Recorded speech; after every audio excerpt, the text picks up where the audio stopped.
welcome 239 Uncensored, everything Southwest Florida and beyond. And this is a big day, big podcast. A very good acquaintance of mine. We've known each other for the last, I'd say, year and a half or so. We have Chris Worrell, and Chris is a pardoned January 6th political prisoner hostage. And we're going to hear it today from the horse's mouth, from a law enforcement professional all my years. And we're going to hear it from Chris Worrell. Chris, thank you for coming today. This is a big day for me to get a chance to interview you, find out a little bit about really what happened. And a lot of people talk. And I got to tell you, a little disclosure. Chris told me, hey, ask away, and I'll give you the answers. Chris, welcome to the studio. What do you think about coming here? Is this a little bit different? Yeah, definitely different from my little podcast area. Thank you, Tim, for having me. I look forward to this. It's going to be fun. Yeah, no, it's a good opportunity for you to get to tell your story. And I got to thank Lois Bolin for working with that and getting that together. And Lois she's amazing. And my favorite POW of all time, Wayne Smith, Captain Wayne Smith. And just so you know, too, that you're always welcome to come on. You got to tell your story. We've got a couple things, big things were happening. We're going to be doing Monday, Wednesday, and Friday. We're going to have 239 Live. We're going to bring on people in the community, and we're going to talk a lot about what we got going. So big things are happening. And real quick, let's just talk for 2 seconds before we get it. How excited are you to have Donald Trump as our president right now? He's the savior of the whole, not just this country, but the world. It's amazing. I know when I get home at night, I watch the news, right? Yeah.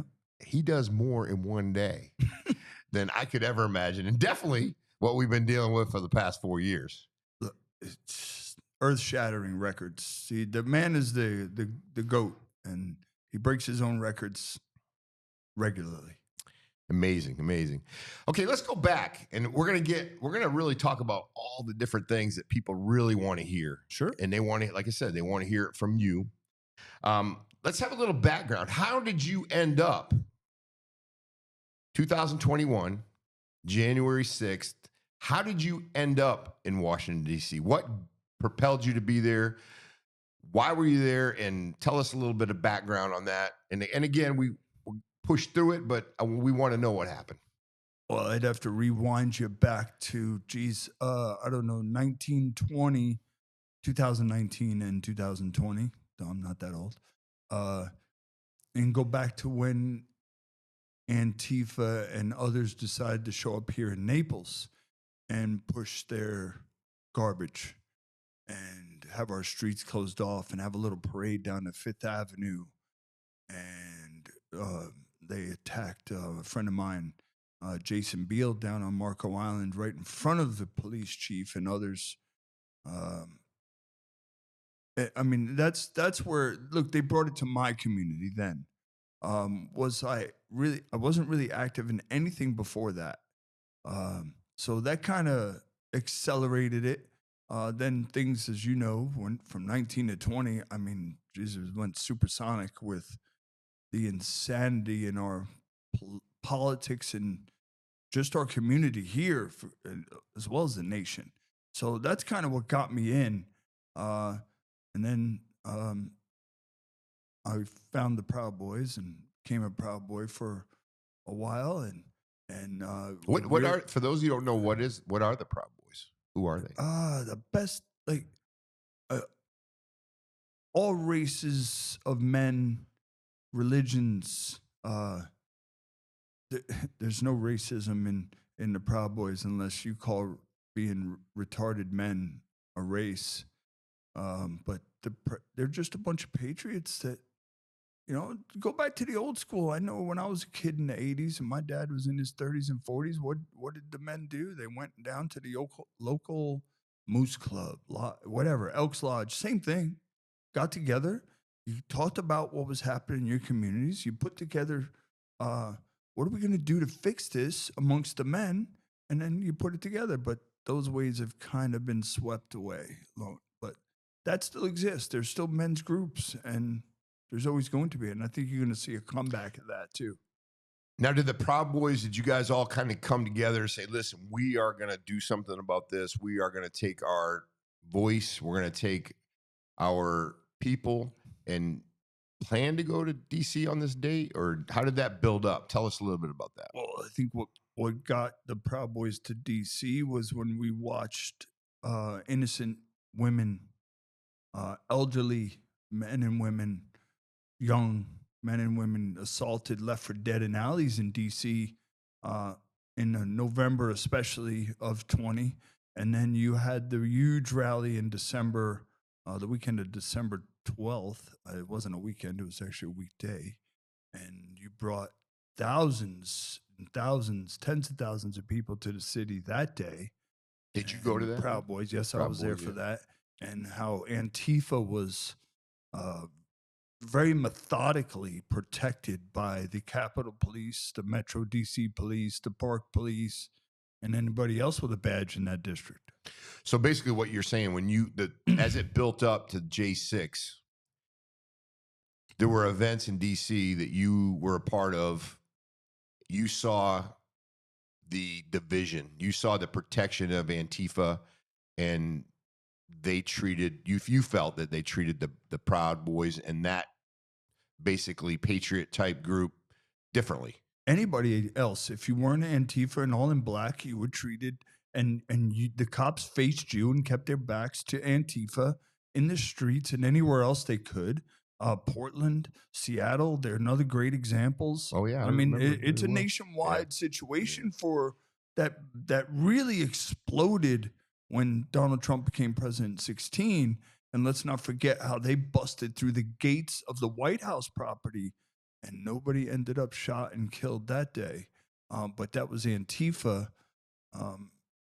There you go. Yeah, summer of 2020 was the summer of love, right?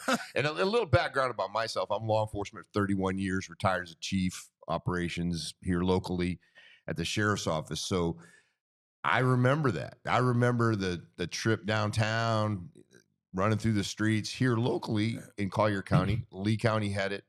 Obviously throughout the country. That was a tough summer. Well, so it was a buildup. Let me put something out there, so they threatened Jason Beal's life.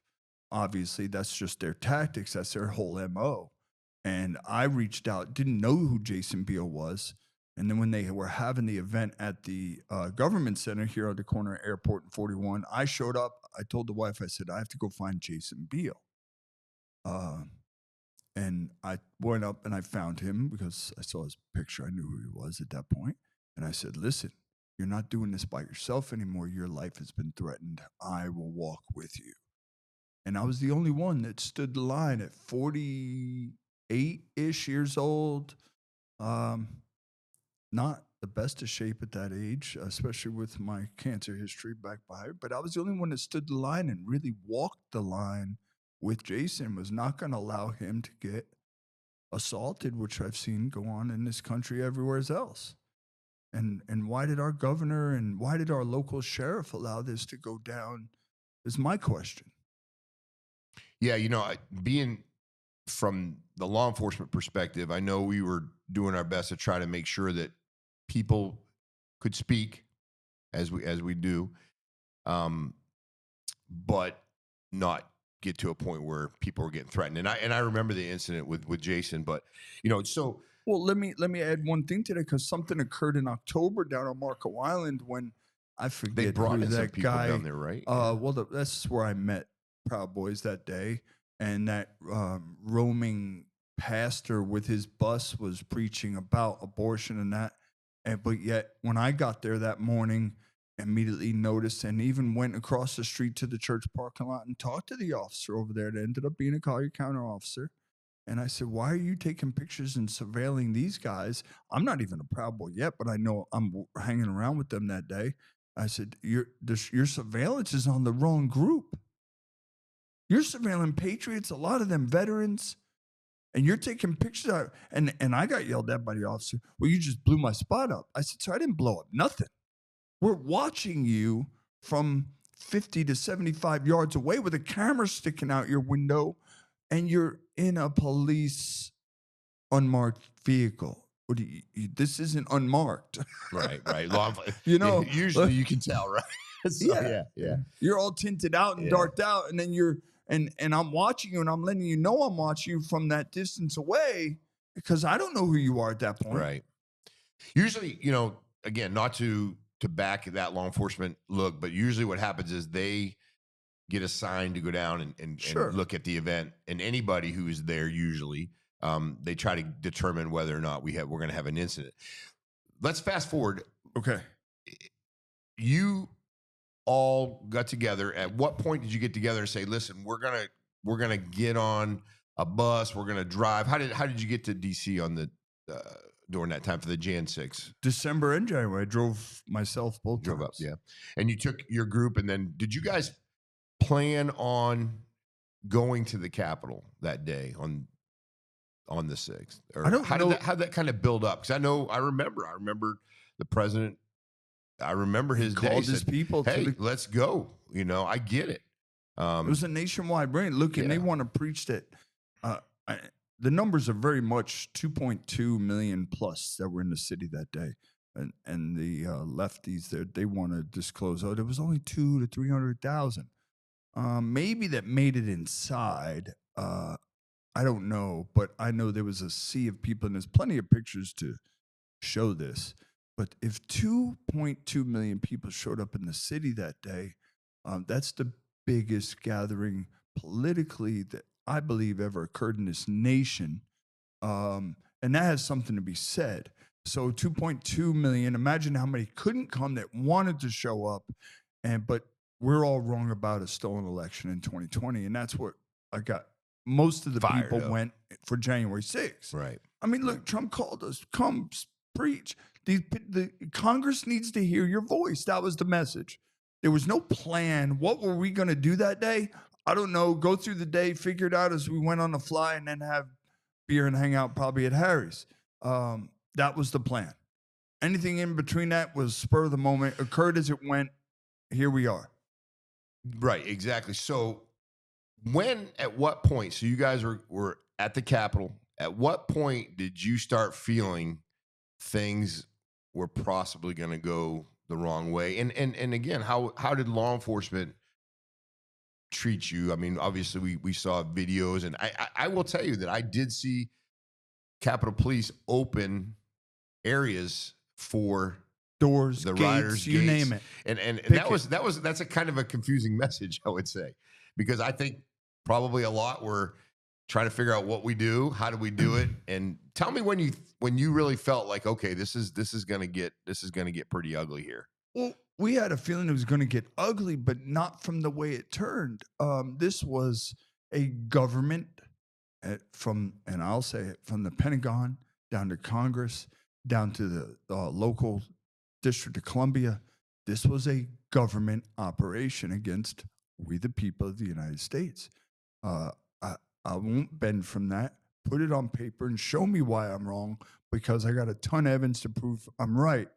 And you look at what went down and how it went down. I mean, look, let's go back into, we know that the D.C. jail was prepared and started preparations in September to October of 2020. But they didn't know January 6th was going to happen. And then there's money in the CARES Act in December of 20 for that very purpose. But they didn't know January 6th was going to happen. And then you have Nancy Pelosi's daughter in the Capitol. No public's allowed that day. And she has her HBO film crew ready to go. Yeah. But January 6th was an unknown. Then you have Pelosi's daughter, unbeknownst to me at the time, but it's very clear now, 15 to 20 feet to my right on the West Steps, pushing and assaulting physically on video the same cops that it was alleged that I pepper sprayed with no video evidence. But they didn't, he wasn't arrested or charged with the 1512 or the 111A or B, which is assault with a weapon.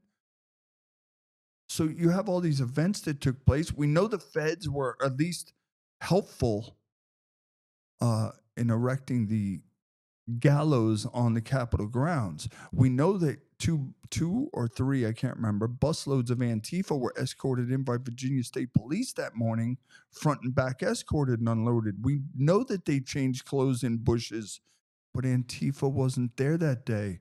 And you look underneath my right arm of the famous picture of my right arm extended, allegedly pepper spraying police. Yeah, tell me about There's that. a guy all in black and a black ski mask right there under my arm, but Antifa didn't exist that day, per my Judge Lamberth and many other judges and Congress people. But there he is. But you don't have any video of your insinuated crime I committed of 40,000 plus hours. You have a picture.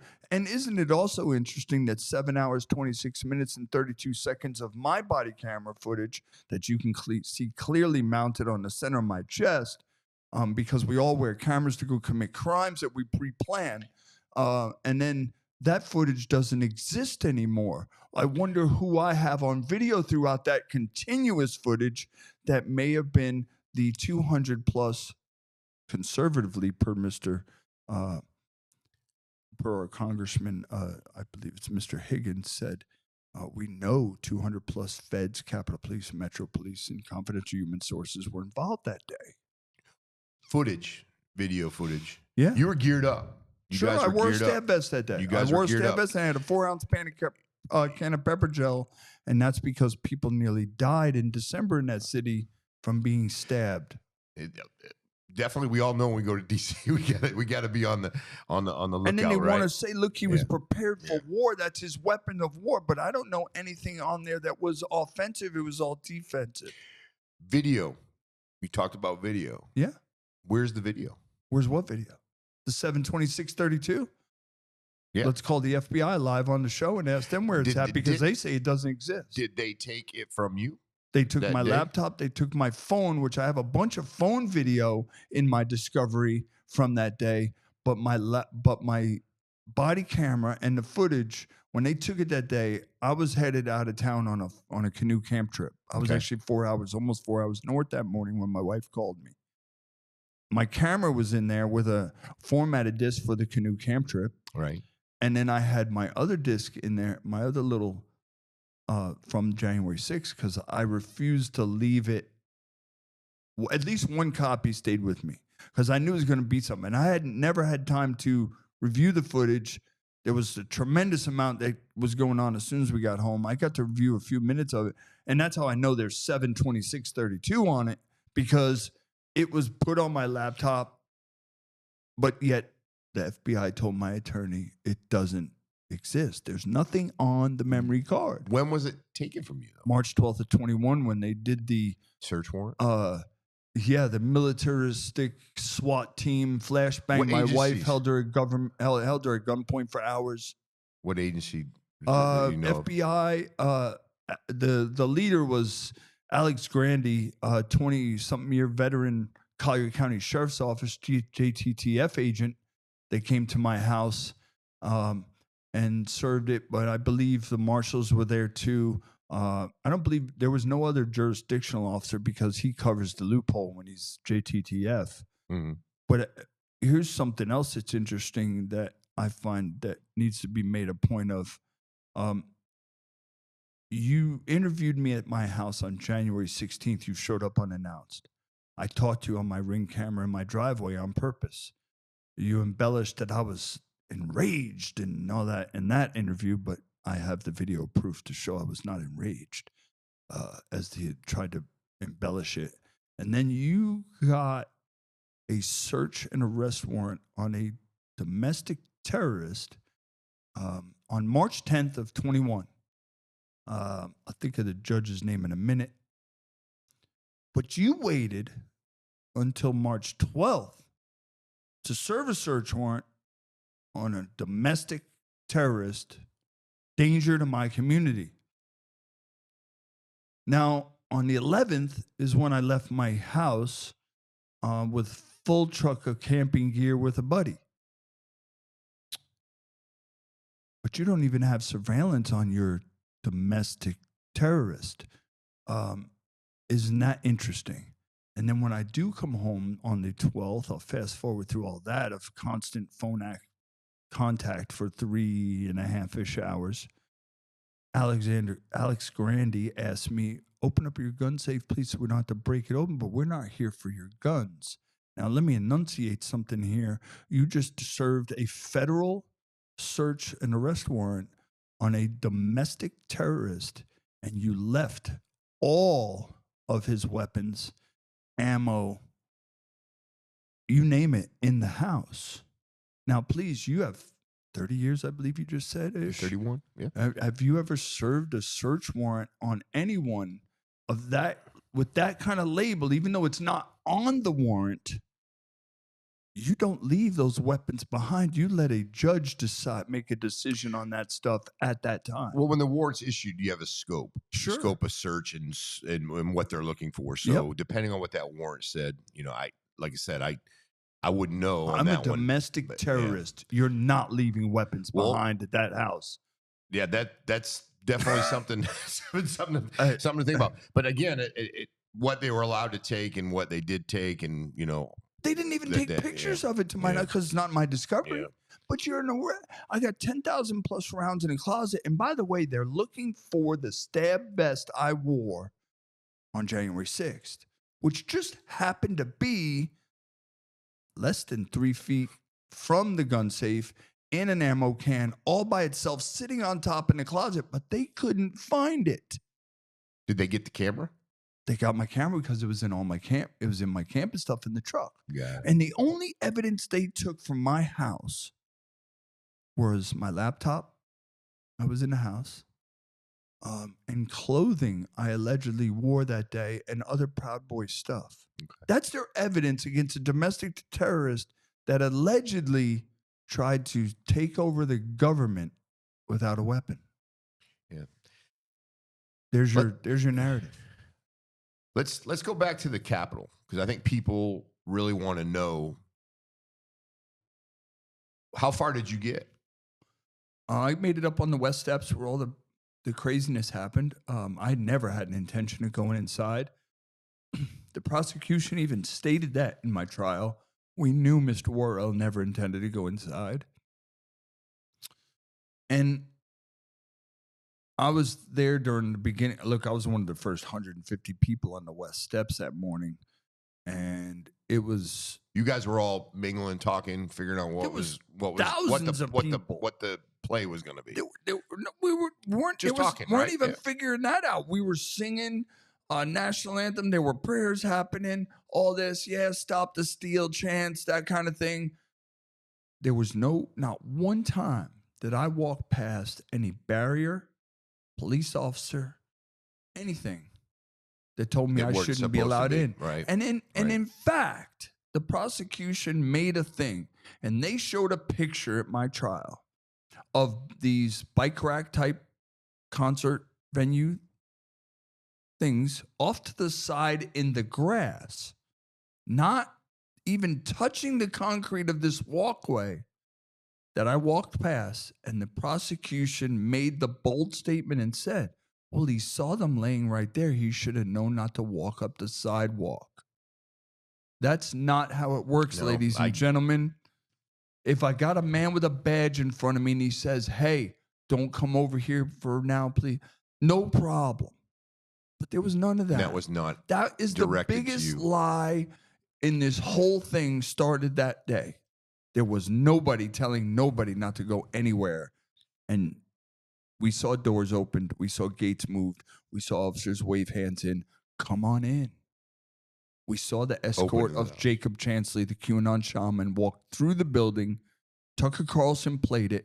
They unlocked doors with keys. They allowed him to look anywhere he wanted to. Walked past at least six riot cops in there. They didn't even so much look up from their phones as you walked past him. But we have an insurrection on our hands, ladies and gentlemen. Mm-hmm. Mm-hmm. Now, there's another fact I want to bring into light here that we have evidence of. So Congress, somewhere in the November, December timeframe, had these throwaway, one-time use style gas masks installed under the congressional seats in in the House of Representatives. Now, but yet they didn't know January 6th was going to happen. And these people that day that were freaking out, that obviously weren't part of the master plan, because there's too many good actors in that to have known that this was a Pelosi, Schumer, Milley setup, and others, Ray, Garland, I'll throw it all down there. These people didn't even know that there were gas masks under their seat. And then when a couple of them found them, and you can watch these videos, they're like, what is this? What do we do? But yeah, you get on an airplane, ladies and gentlemen, and when they show you how to buckle your seatbelt and they show you that there's a flotation device under your seat, they make it known on the airplane. Do you think, why didn't the members of Congress that sit in those seats 12, 16 hours a day, maybe sometimes, they not know that there were gas masks installed under their seat for their protection? And from what? But they didn't know January 6th was going to happen. Good points. Just questions, sir. No definitive. Next question. Good stuff. We'll leave that for Cash Patel. When did you figure out, like, hey, this is probably not going to be a good idea, or something's coming down? Or I shouldn't say that. You maybe never thought that, because obviously you went there. But when did you say, this is getting pretty heavy, I'm going to back down or back out? Did you know that somebody actually got shot there while you were there? Or did you know people were getting injured? Or I didn't know about Roseanne Boyland, Kevin Greason. There's another second gentleman's name I didn't know that died, but we did get the rumor pretty quick. At this point, I heard of Ashley Babbitt being shot. I believe I was already off the West Steps, because what took place on the West Steps, and I have plenty of video we can show on your show. Oh, we'll do it. We'll do it. We can show the grapefruit-sized black grenades coming through the air and landing on the old man's shoulders. The woman that I helped, it's not on video, it's on my phone. You can hear us talking. I'm helping a 60-ish-year-old lady, can't breathe, can't see. And eventually I just took so many munitions, gas. I was probably off the steps. I'm thinking by 3:00, I had already had enough. And I walked around the north side over to the you east gassed side. up pretty good. Oh man, I mean, look, I'm not laughing at it, because I've been legitimate reference here, guys. But I can remember kneeling down on one knee, and I helped this lady, and I'm talking to the officers in front of that awning door-ish to the left of the West Steps that got breached an hour, about maybe a half hour later. And I remember kneeling down, hitting one knee to help this old lady, and a tear gas can. All I hear is clank, clank.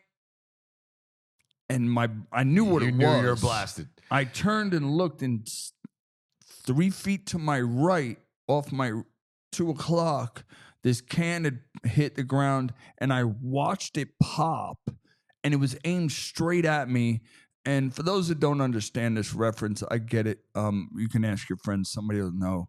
But I took a 6-foot bong hit of tear gas straight to the face from 2 feet away, and I'm here trying to help this old lady, and I'm like, I don't know what I'm going to do right now. I am about to black out. Like, so it's not like you got just a little taste of it. You got it boom right at you. It's close. It was closer than you are to me right now. Yeah. Did you guys get like an end all move along from your own people internally through the president's tweet? I believe he said. Well, we were watching. Look, I stood on the corner of Pennsylvania, and I forget the cross street there on the corner, and we were listening to his speech. And when he made the first call of let's walk down to the Capitol and let our voices be heard, something like, there was no violence in his message. For those that still got your head in the sand. I remember it clearly, yes. I remember within 10 to 15 minutes, and keep in mind, I think it's a mile and a half from the Capitol to the White House. There was a sea of people that we couldn't see the end of coming toward us. And we And you guys are already there. We're standing on the corner now by the food trucks.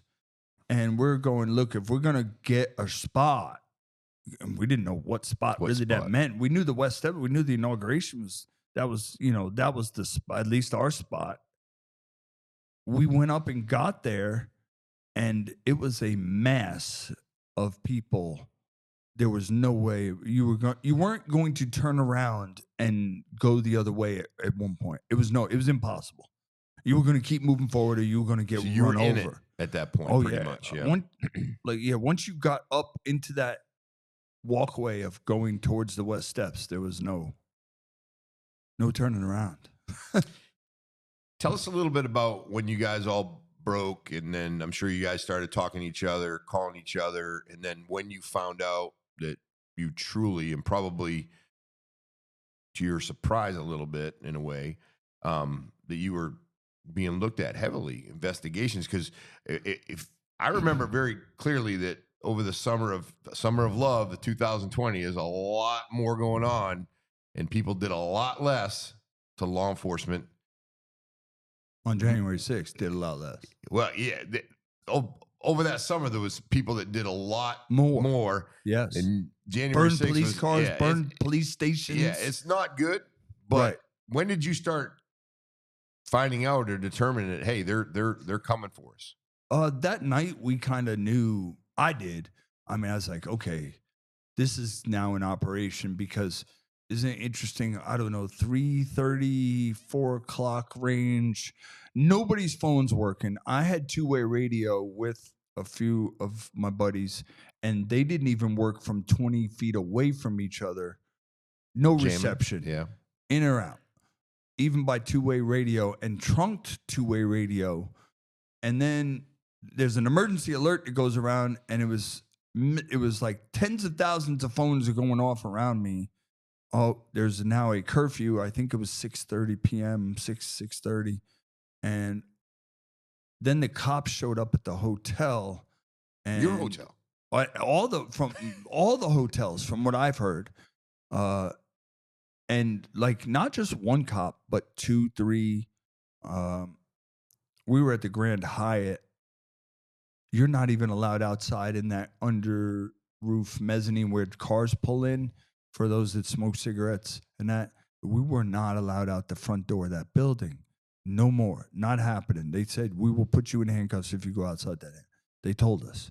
So now, do you think they knew where a group of Proud Boys were, or did they just think? I will tell you, now in 2025, sitting in this chair in front of you, I'll tell you, I gave them, I owe them more credit than I gave them way back then. This was an fully planned operation. There's no way they could have came up with what they did so fast if it wasn't. Sedition hunters all over Twitter. Those are feds. Are they all feds? No. What? They're working with the feds. That was their job. Let's expose anybody.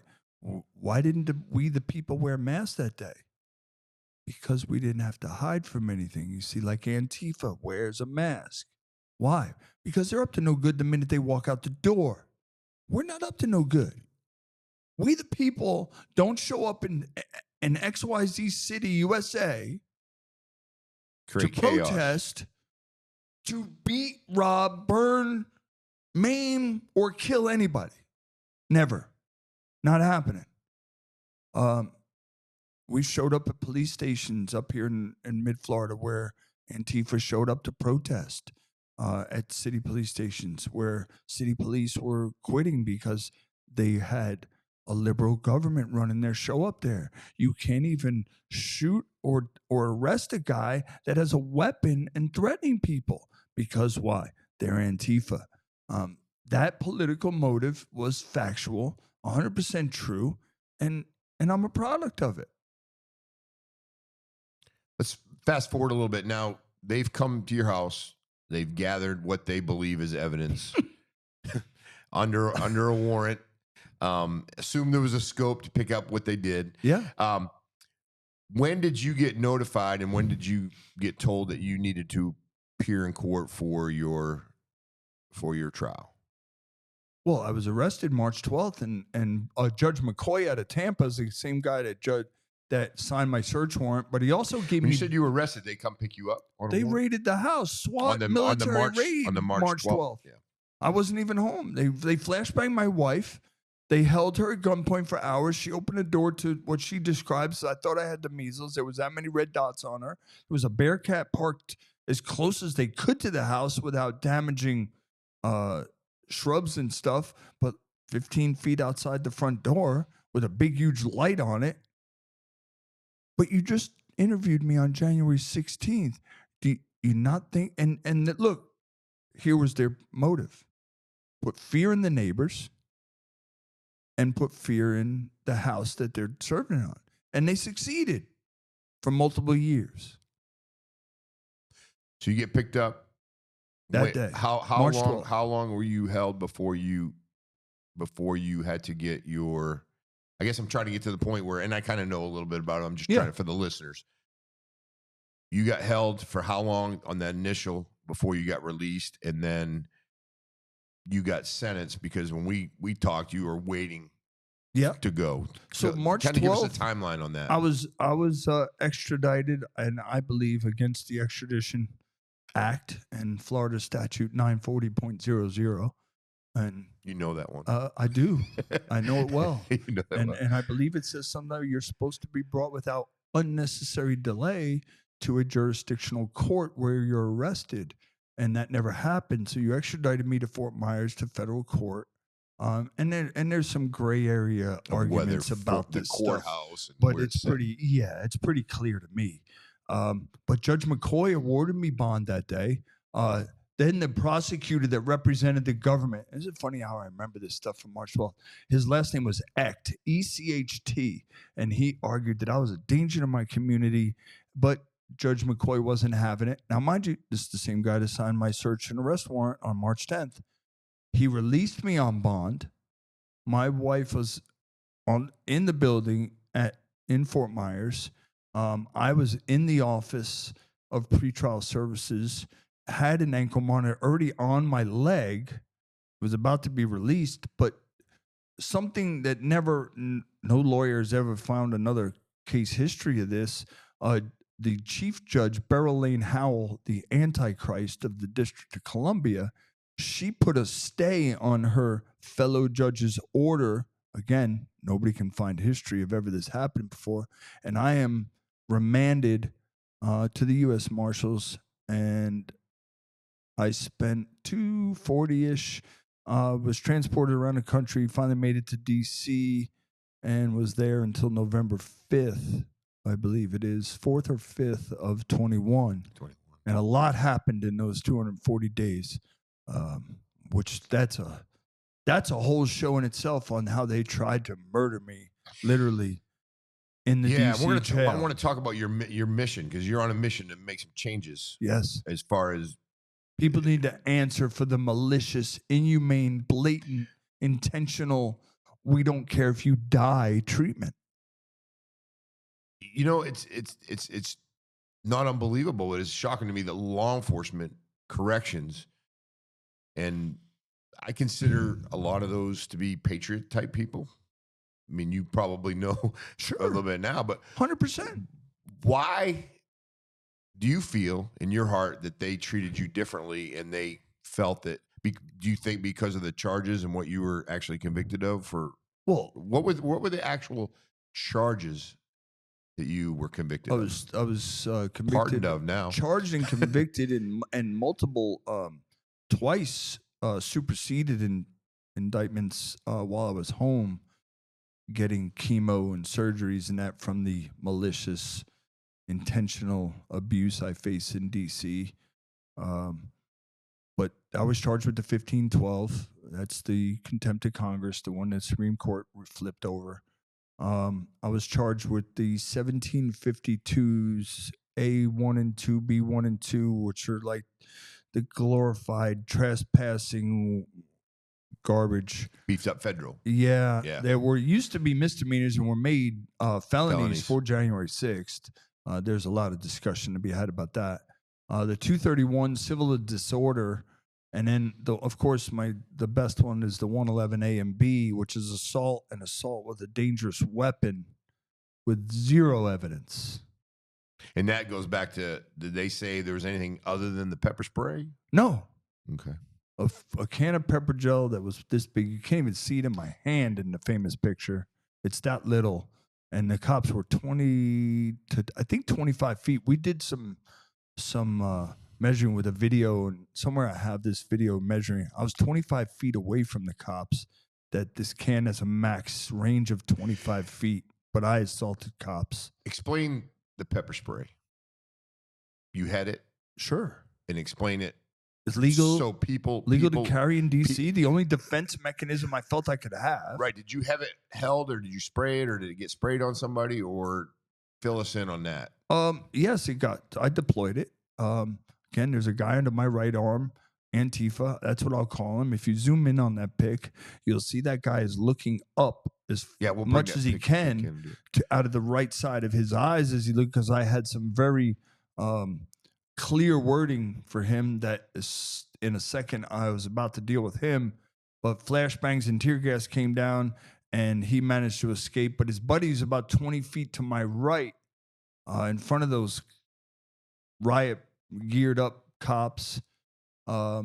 They were tearing apart a fence and throwing these fence rods up on these cops who were on this upper tier, and they were deploying the munitions, the tear gas cans and pepper balls and rubber bullets and stuff from up there. And when those guys hit them with the fence rods, of course, natural response, I would have done the same thing probably. Yeah, okay, they came at us. Now it's our hand. Yeah. We're volley. Here comes the service coming back, and it's not pretty. Right. Did you get hit with any rubber bullets? I didn't get hit with rubber bullets. I get hit with pepper balls out of a pepper ball gun. How'd that feel? I didn't really feel it. It was too much adrenaline. Up, yeah. Too much adrenaline. I felt it later. I mean, I was hurting for like 2-3 days, and just from all the physical activity too. You sentenced. Yeah. How long did you get sentenced for? Well, November 5th. Let's timeline again. Let's rewind that timeline. Yeah. So now, while I'm in the D.C. jail, I went to court 9 times from March 12th, not counting that day's appearances. From any time after March 12th to November 4th, I went to court 9 times. Motions to release me for medical reasons. I had doctor's notes and everything saying, this guy's a cancer guy he needs. And Judge Howell, the Antichrist there, she made very clear statements, I should say, that I will get all the care I need in the D.C. jail, and that I'm a danger to my community. It doesn't matter what my doctor said. And every court, written motion, oral motion, and otherwise, the prosecution, all the way up through and including sentencing, made the statement that I was embellishing, fabricating, and faking my illnesses. But yet I came home with stage 3 cancer, had to have surgeries to rehabilitate my deteriorating jawbone from malnutrition and other abuse, and 3 hospitalizations through 22 and 23. Yeah, a lot of medical issues, things like that. But they got held in contempt of court. Did you get any medical attention at all when you were there? Anything? Zero. For cancer? Judge Lamberth, after my June hearing with him in October 15th of 21, he held the DC DOC director, Quincy Booth, and the warden, Wanda Patton, in contempt of court on my case because they got busted. Fabricating, deleting, omitting, you name it, with my medical records. They were busted. And then he sent me home November 5th on strict house arrest, and I wasn't allowed to talk to media or be on the internet. We know why that is. I mean, you can't tell the truth. And a couple times, look, they tried to violate me while I was home, because that's the job of pretrial services and probation. Yeah. I'll go on a limb and say they're paid by their returns to prison. I'm sure there's incentives there. Based on some conversations I had with you. Checking. Yeah. Sure. That's their job. let's get into the interesting portion, which is it all is extremely interesting. You got sentenced. You're at the house. I remember talking to you about a week. Well, I didn't get days, sentenced 14 while I was days. at the house. I was waiting Well, yeah, between you're waiting. You're trial waiting. ending, and then I had a 90-day window until sentencing, which was Okay. supposed to be August 14th of 21. Yeah, I was doing a little bit. I'm sorry, a 23. little bit of fast forwarding. Yeah. For the time's sake. I know where you're going. You knew you had to be at a place and time. August 14th. You remember that date? Because I remember you spoke with us at the CCREC. Nothing. It was nothing a more week about before more about that just, or something. just pray for me, that type of thing. And then I was actually wondering. I said, Chris has got he got some balls to get up here and talk and tell a little bit about. It was more about pray for me. I'm going to be there. That day, you weren't there. Right. When did you make that decision to be like, I'm not going to prison? I'm not going to show up. And how was that decision made?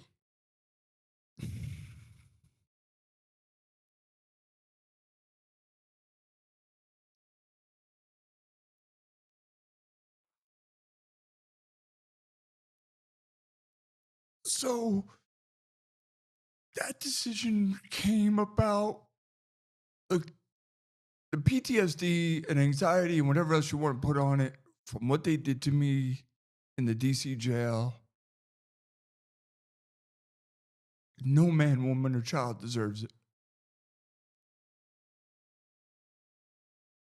They tried to kill me. Period. End of story. When the morning of August 10th, we were leaving Wednesday. I believe August 14th was a Friday. And we were planning on leaving Wednesday, driving up. I'm not flying. They put us through everything, but you name it, scans. When I left D.C. on November 5th and got home. So we drove. I drove for trial. I drove up twice. Was going to drive for sentencing. Morning of August 10th, I woke up. Trish was getting ready to go to work. It was a Monday. And our habit was every morning we'd look at Court Listener, see what's coming up. We know my sentencing's coming, and we know their sentencing recommendation and stuff's getting ready to hit. Well, it hit that morning. Their minimum for me was 140 months to 160 or 180 or something. That's 12. What they're going to give me. 12 to 13, 15 however, years. 16 years. Yeah. I lost it. There's no other way to put it. Anxiety kicked in. I got the wife off to work.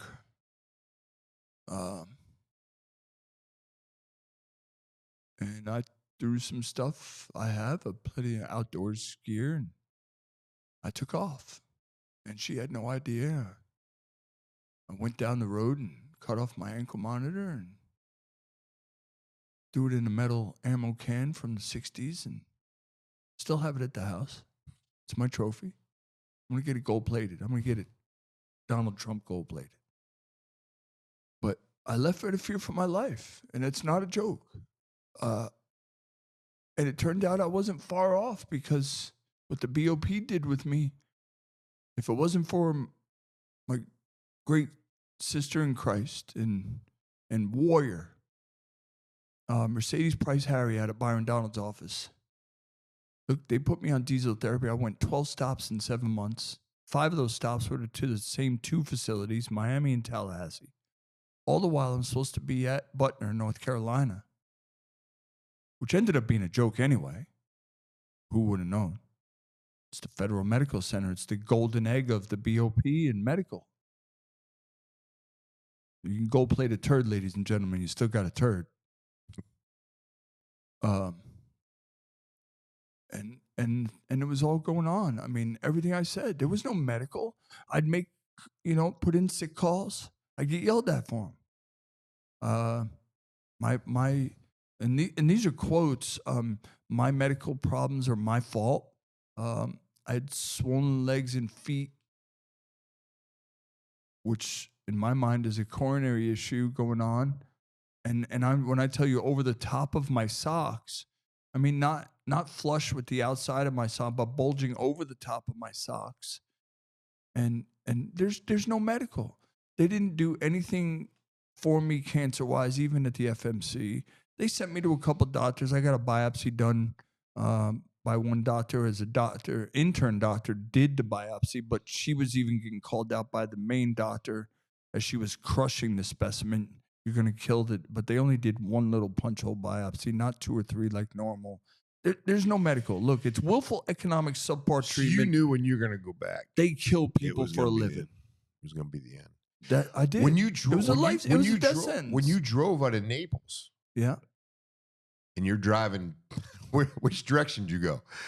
I mean, we can kind of laugh at it now, but it's like some serious shit because I'm following you on the news. I'm like, Chris, you had no choice. Chris, it was Naples. It was a 239. I mean, you might not tell me to this day because you don't want to give up your secret, but I mean, how do you go down the road wondering where am I going? Because we all know things are different than they were back. There are great patriots in this country. I'm going to leave it. I'm going to say it this way, Tim. There are some great, phenomenal red, white, and blue bleeding patriots in this country that are willing to stand up and help people. And I'm not going to get any more detail than that. But I wasn't but a few hours from the house. Got you. Yeah. But were you watching the news? Did you see? No, not really. Did you see, like, holy crap. I was like national news. I was no Chris TV. Worrell is. I knew. I had heard. Yeah. Look, look. The original FBI poster had Armed and Dangerous. They took that off. I guess too much noise came out about that because Armed and Dangerous. But well, look. Let me throw this out there for you, ladies and gentlemen, to know how dangerous of a citizen I am. Look, I've carried a gun in multiple states legally for decades. I've lived in Naples for 21-ish years, since 2002, and I've carried a gun in this state. And you're domestic terrorist. I guess I'm a little bit better. I'm one step above Ahmed, the dead terrorist. I say this is my humor because I didn't blow myself up. But other than that, I've never harmed a single soul. But I'm a domestic terrorist. I mean, do you feel in danger right now, Tim? I mean, you're no, Chris. A dangerous man in front of you right now. Conversation. Yeah. A lot of things could happen right now. I could go to an insurrection with no weapon. I don't understand that whole thing. The people were overthrowing the government that day, but yet no weapons were found on we the people. The people that started the shit. Was there some mob mentality that day? Yeah, sure. People fall in line. People get excited. But the people that did the instigations that day, Nancy Pelosi's daughter's husband, Ray Epps, we can go into tons of conversation here where they instigated with the cops to get. I mean, look, there's a video of a Metro cop walking up on the Capitol Police steps. He unzips his windbreaker. There's his Metro PD badge, and he says to the cop, "We are undercover as Antifa in the crowd." Now, I think you might agree with me here that, look, cops go undercover all the time. But you're not going to go undercover as Antifa in the ground. Look, this isn't an operation that you've infiltrated the Hells Angels or some whatever other group you want to put, some drug cartel or something here. You're not playing a part that day. You're undercover paying attention.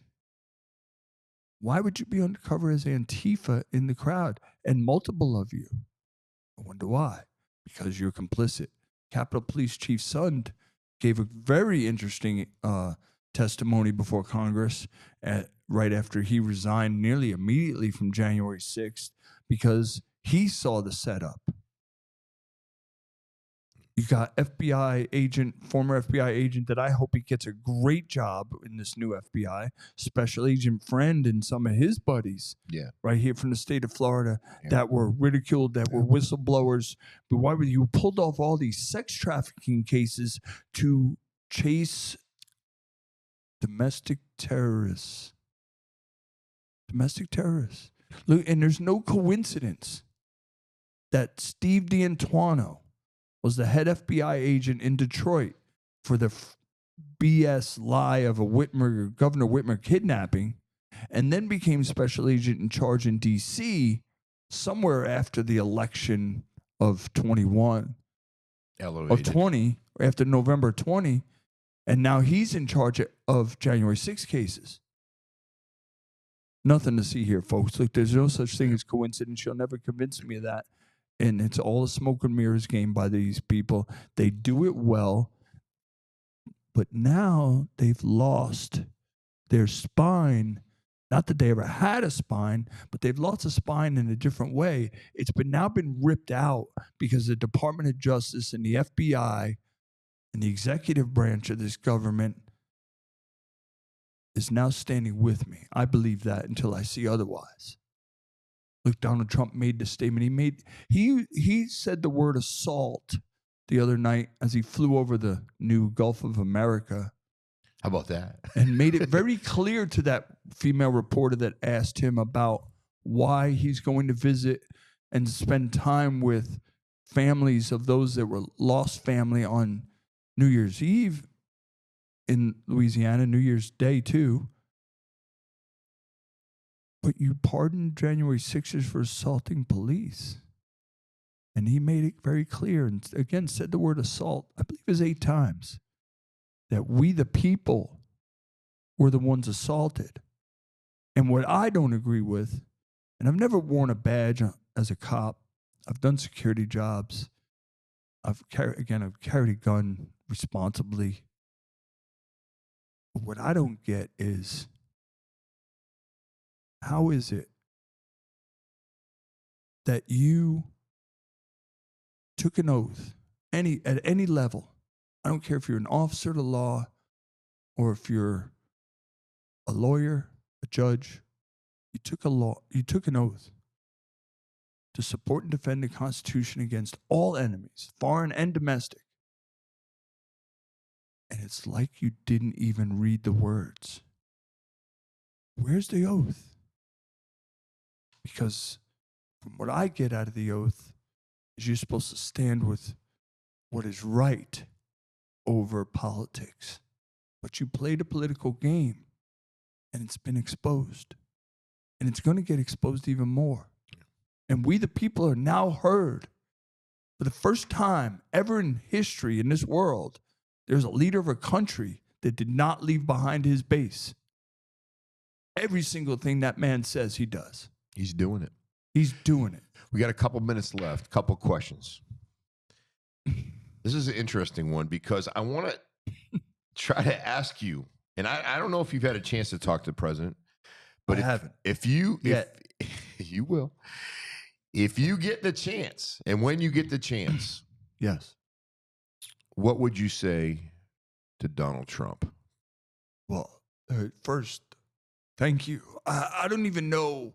There's not enough words to tell him how thankful I am for saving my life. And I've said this on a couple other podcasts, and I'll say it here. But the President of the United States tends to give out a lot of medals and awards and all these recognitions for the people of his country. Well, I think for the first time ever, this man, we need to have a medal. I don't know what you give this man that he doesn't need anything. I don't know what you give this great God-fearing man that I believe, and many others, I've had this conversation, was appointed by our Lord and Savior to try to save this world, what's left of it. What do you give that man?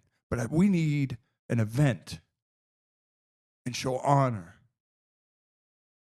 back to the man that gave honor and integrity a new definition, and present this man with an award like no other. I don't know what that looks like. I don't know what we do, but that needs to happen. This man, never be replaced. Irreplaceable. Last question. You were looking at 120 months. Being in prison for 120 months. Death sentence. Death sentence, bad conditions, health, Sure. all things.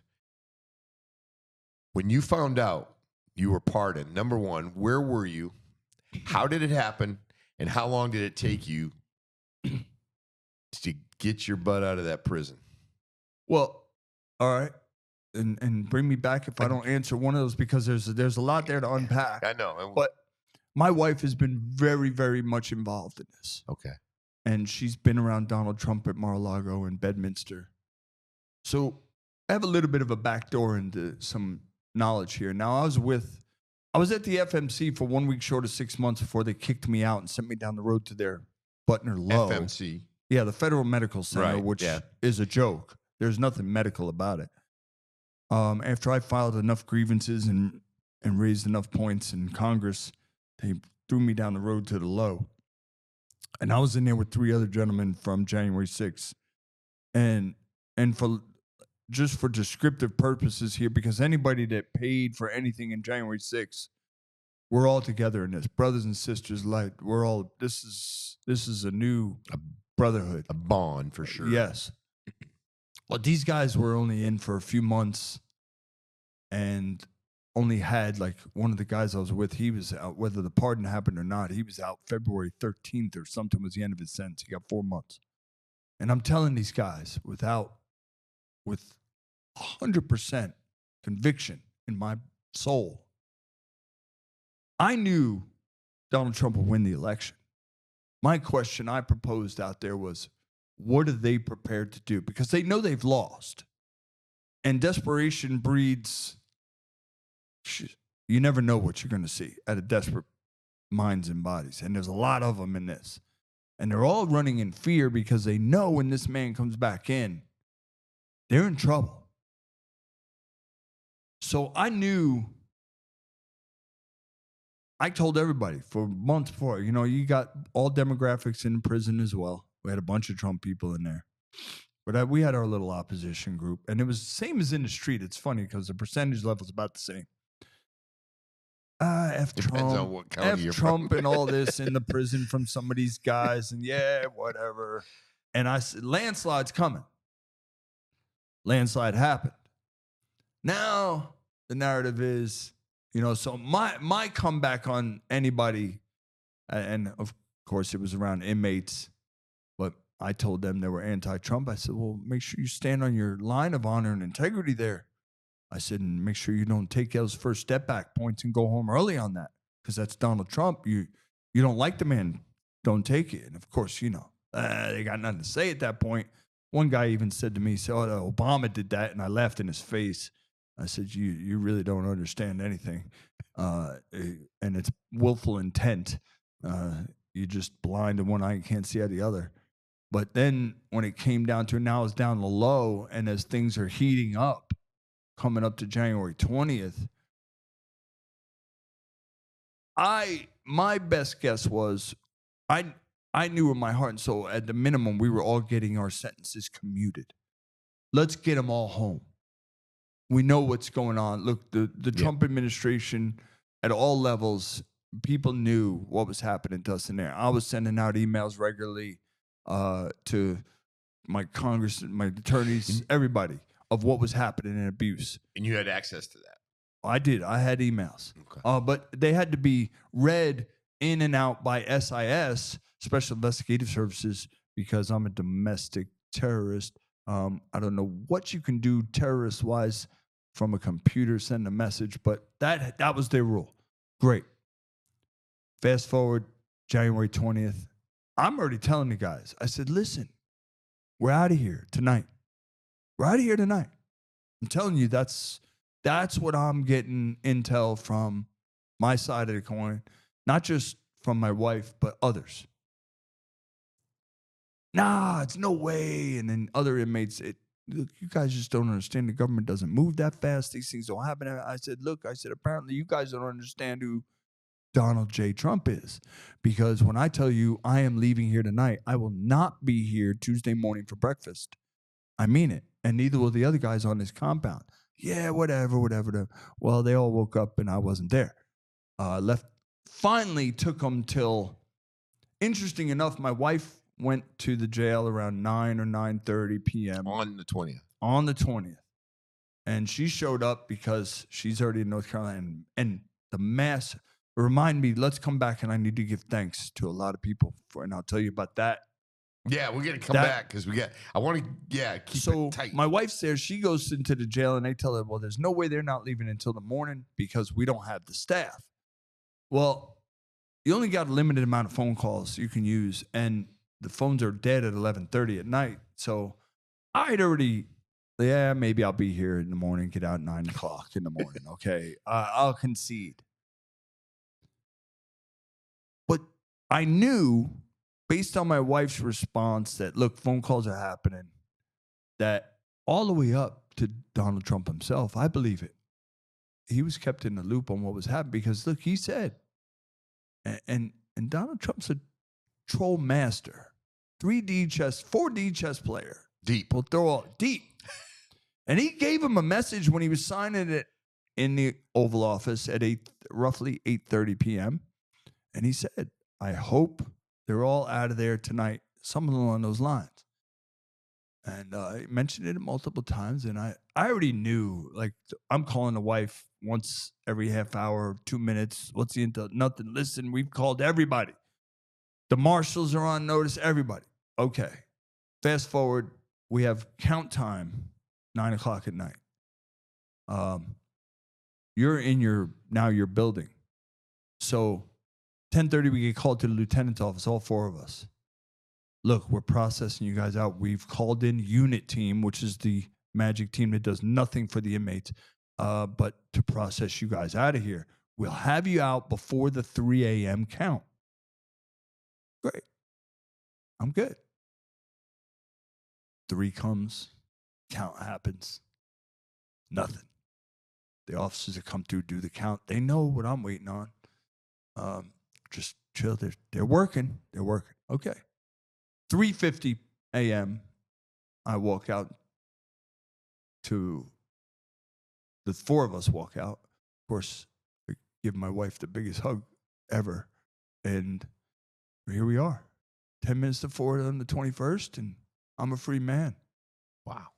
Pardoned, saved. The judge even dismissed the case as moot, which means I don't even have to say I was charged. I guess I still have to say legally I've been arrested. But I'm now no longer legally. I'm no longer charged nor convicted. But I was arrested for domestic terrorism. You got to come back and finish this. This is an amazing story. Real quick, I know you have a mission. Yes, and I do. Your mission is something very clear that you want to get out, and we'll come back and talk about that. But let's lay it out here real quick. My mission is to save lives. The death and the intentional inhumane actions against inmates, prisons, and jails across this country is abhorrent. And we got to come up with a new word because that doesn't describe it. When I tell you they step over bodies, they step over bodies. So my mission is this. Congress, Department of Justice, Pam Bondi, all of Congress, at all levels. Mr. President, I need your help. We've got to change this. During this transition period, people are dying because the BOP is the biggest fraud of the keepers of those that commit some sins in this country. But the sins they commit, if God put a number on sin and levels, the sins they commit against people, it's disgusting. I need to save lives. That's where I'm coming. Look, God didn't put me to witness this and go through this and not try to fix and save lives. That's where I feel my mission. That's my serving back to the Lord for saving my life and keeping me through this. And that's what I got to do. So I need your help, people. If you can donate, please do. GiveSendGo.com/4 and Patriot Support. One more time. GiveSendGo.com /4 Patriot Support. I need your help. Not only am I fighting to get medical attention to myself that I don't have the money for, but to fight this and get this before Congress and that. And anybody that's got a voice, a place for me to have a podium for a minute, please get in contact with me. I need it. We have to save lives, people. Donald Trump is not a man that enjoys seeing death. And that's why he's the man that never started any wars for this country. He may have hold the title for that too. I believe he is. I believe he does. Doing some amazing things. But that's my mission. I need your help, folks. Chris, thank you so much for coming in. Like I said, the door's open. You got to tell people what is going on, what's happening. We're always there for you. Again, good to get it from my side. Better to get it from your side, from the horse's mouth, the person who has lived it, been pardoned, and you're free out there to do as you please. And the mission you're doing is a good one. And thank God that you're out there doing that and trying to make things better. Well, thank you for giving me this platform, Tim. Thank you to all of the patriots in this country that messaged us, wrote us, put money on our commissaries, helped us feel like we were human in a very inhumane environment. You all deserve recognition. Every one of you. Thank you. All right, 239 Uncensored, everything Southwest Florida and beyond. Thank you. This is a great podcast. Remember, all the details will be in the links below. Where to send money to help out Chris's cause. 239 Uncensored, Southwest Florida and beyond. We're here for you.